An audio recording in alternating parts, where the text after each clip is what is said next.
The Raven by Edgar Allen Poe. Once upon a midnight dreary, while I pondered, weak and weary, over many a quaint and curious volume of forgotten lore, while I nodded, nearly napping, suddenly there came a tapping, as of some the gentle rapping at my chamber door. "'Tis I some visitor?" I muttered, tapping at my chamber door. Only this, and nothing more. Ah, distinctly. I remember, it was in the bleak December, and each separate dying ember wrought its ghost upon the floor. Eagerly, I wished the morrow. Vainly, I tried to borrow from my books surcease of sorrow for the lost Lenore, for the rare and radiant maiden whom the angels name Lenore, nameless here forevermore.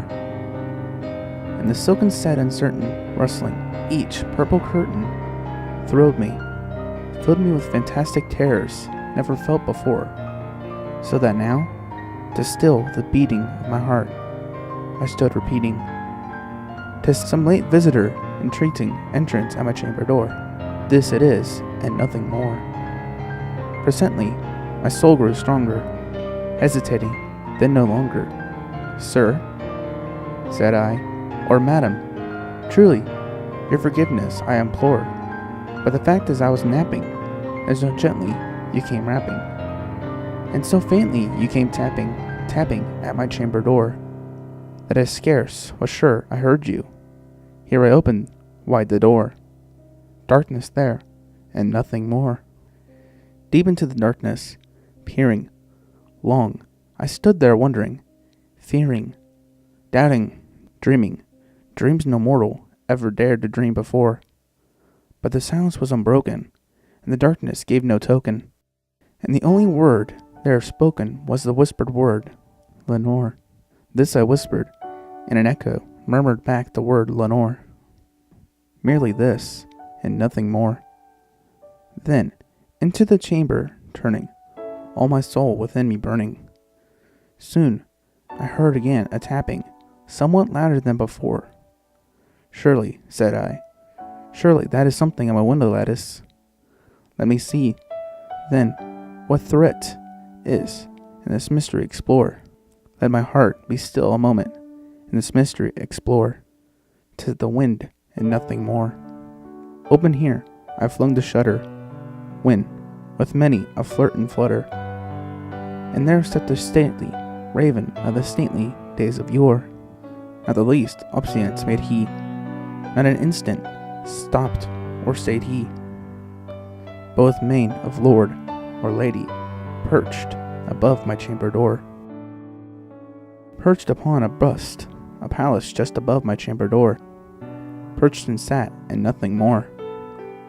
Then this ebony bird, beguiling my sad fancy into smiling, by the grave and stern decorum of the countenance it wore. "Though thy crest be shorn and shaven, thou," I said, "art sure no craven, ghastly grim and ancient raven, wandering from the nightly shore. Tell me what thy lordly name is on the night's Plutonian shore." Quoth the raven, "Nevermore." Much I marveled its ungainly fowl to hear discourse so plainly, though its answer little meaning, little relevance bore. For we cannot help agreeing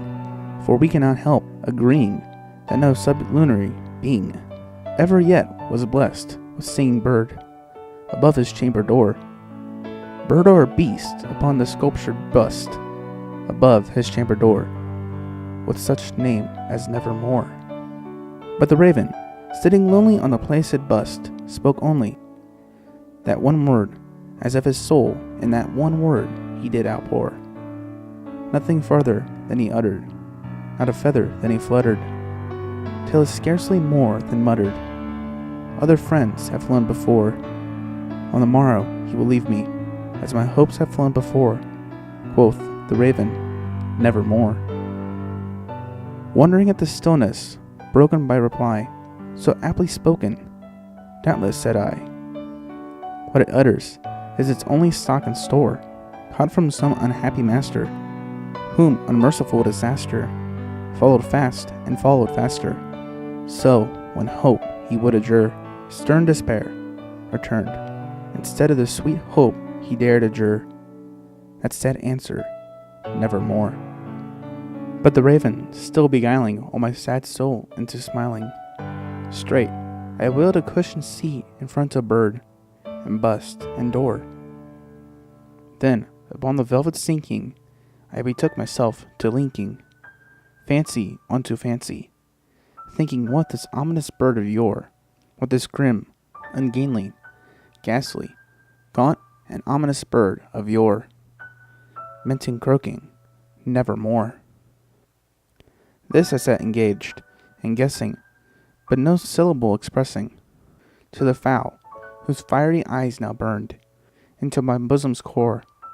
This, and more, I sat divining, with my head at ease reclining on the cushion's velvet lining that the lamp lit gloated o'er, but whose velvet violet lining, with the lamp light gloating o'er, she shall press, nevermore.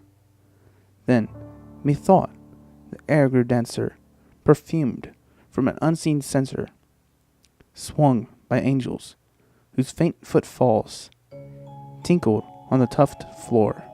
Wretch, I cried, thy God hath lent thee, by these angels he hath sent thee, respite, and nepenthe from thy memories of Lenore.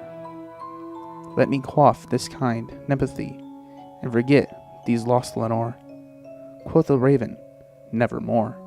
Prophet, said I, thing of evil, prophet still of bird or devil, whether tempter, sent, or whether tempest tossed thee here ashore, desolate, yet all undaunted, on this desert land enchanted, on this home by horror haunted.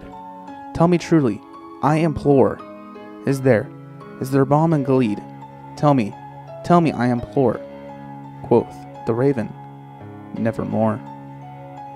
Prophet, said I, thing of evil, prophet still of bird or devil, by that heaven that bends above us, by that God we both adore, tell a soul with sorrow laden if, within the distant Aden, if shall clasp a sainted maiden, whom the angels name Lenore. Quoth the raven, nevermore. Be that word or sign of parting bird or fiend, I shrieked upstarting. Get thee back into the tempest. Get thee back into the tempest, in the night's Plutonian shore. Leave no black plume, as a token of that lie thy soul hath spoken. Leave my loneliness unbroken. Quit the bust above my door. Take thy beak from out my heart, and take thy form from off my door. Quoth the raven, nevermore.